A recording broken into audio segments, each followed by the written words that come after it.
it is important to look at this blog post for feelers of the way in which India is going to be pushing the agenda. I'm going to read out portions of what it is that the Prime Minister has said. He said that we are focusing on human-centric globalization, taking the G20 to the last mile. He's also re-emphasized the slogan Vasudhaiva Kutumbakam. He said these two words capture a deep philosophy. It means the world is one family. This is an all-embracing outlook. Now, he's also said we are coming together to nurture our planet. We support each other in the pursuit of growth. He said one future is an undeniable truth in these interconnected times. Let's go over to my colleague Pallavi once again to understand what we should be taking away from this post. Pallavi, we often look to understand from the direct posts that are put out by the Prime Minister, we often look to understand, even from this and also often from Man Ki Baat, the feelers with which the Prime Minister, the PMO is guiding itself. This obviously comes on the eve of the start of the summit. What clues does it give us?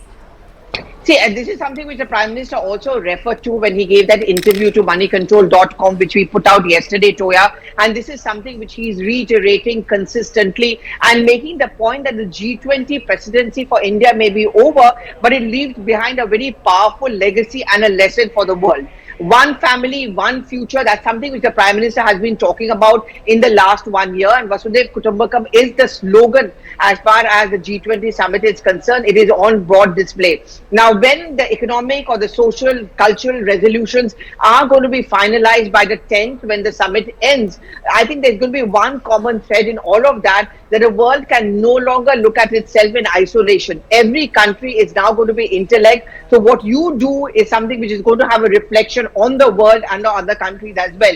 To give a very quick example, Toya, let's talk about the COVID time. I think that was the best time which stressed the system, which made us understand that why it was very important that all of us look at it as one world, whether it is in terms of COVID-Maitri, whether it is in terms of helping each other out in tough times. That is the messaging he's wanting to send across before the G20 summit begins, and even during the G20 summit, that we now will not and should not look at things in isolation. It's a macroeconomic system, macro picture, which is what the world needs to look at. Okay, Pallavi, if I could just ask you to stay with us for a second. My colleague Sakshi actually, I believe, possibly has that blog post with her. She's been able to pull it out. Let's take a look. Sakshi, over to you. Yeah, thank you, Toya. Let's talk about the words that has been penned by Prime Minister Modi himself about that G20 summit. Let's talk about the theme this year, that was Vasudhaiva Kutumbakam that we are talking about.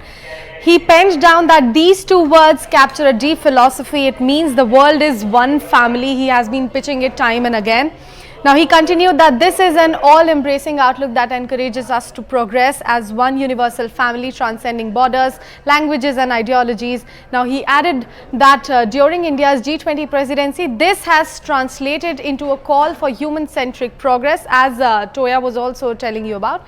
As one earth, we are coming together to nurture our planet. As one family, we support each other in the pursuit of growth, and we move together towards a shared future, one future, which is an undeniable truth in these interconnected times. Remember, Toya, Prime Minister Modi has been talking about one earth and, one world, one future, time and again. And that is the same word that he has written on his blog post as well. He continued that the world is recognizing the importance of resilience and reliability in global supply chains. He also talked about there is a collective call for boosting multilateralism through the reform of global institutions.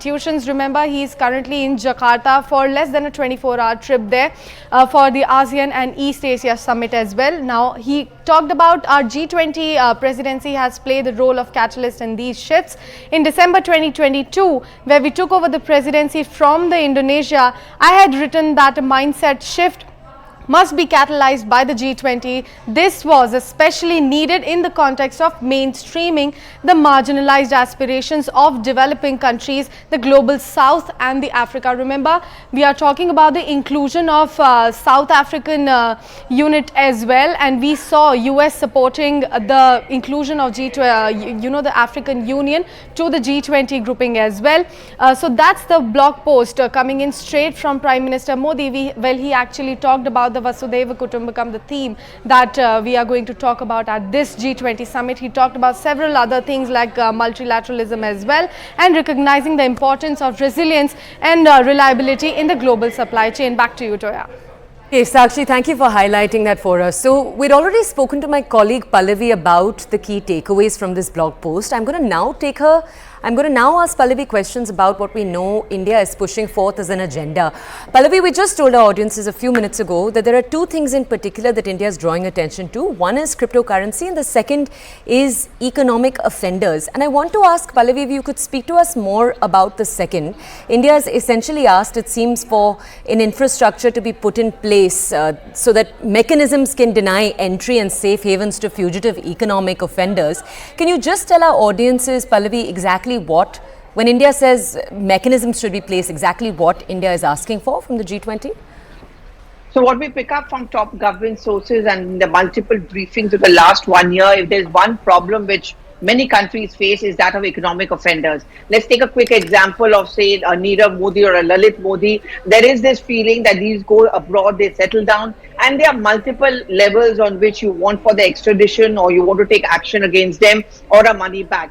That doesn't happen because they are often protected by the local laws. In fact, one example which was given by the finance ministry to us was that, for example, the list is often given to the government as far as those who've deposited their money into black money, rather, in the Swiss bank accounts. You know, that list can be asked for, but that list cannot be revealed. You only come to know the names when the legal proceedings begin. Now, the government says, the Indian government said when they met these meetings that, you know, that doesn't really help us case, because it helps us to know who some of those offenders are, because then we can also start taking action and we can initiate action. This is only possible if there is kind of a global cooperation on it. And for a start, the G20 countries can do so. They can set up economic pillars, they can set up platforms on which there's more interaction, there's more cooperation, because economic offenses are not just limited to one country, they have a spillover effect, they take refuge in a safe haven, and therefore it is one of the pitches which is certainly being made by India as the president of the G20,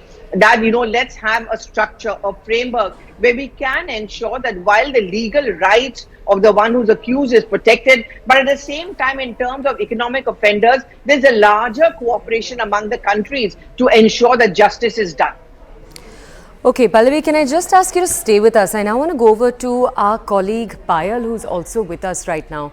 Payal, the big talking point in the lead up to the G20 has been the fact that it is difficult, especially with Russia and China not attending, and the inability, it seemed in the last Bali summit, for countries to see eye and eye. Much has been said when it comes to India's Vishwamitra status and the challenge that remains in having all the attending countries agree to a common agenda. We know that Amitabh Kant, as we speak, has been pushing for exactly that. Can you give our audiences an update, particularly as G20 formally starts in just 2 days from now?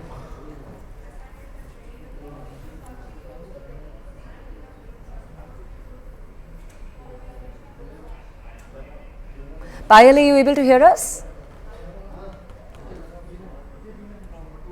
All right, we'll look to re-establish that connection with my colleague Payal. We are actually going to move on from this story now.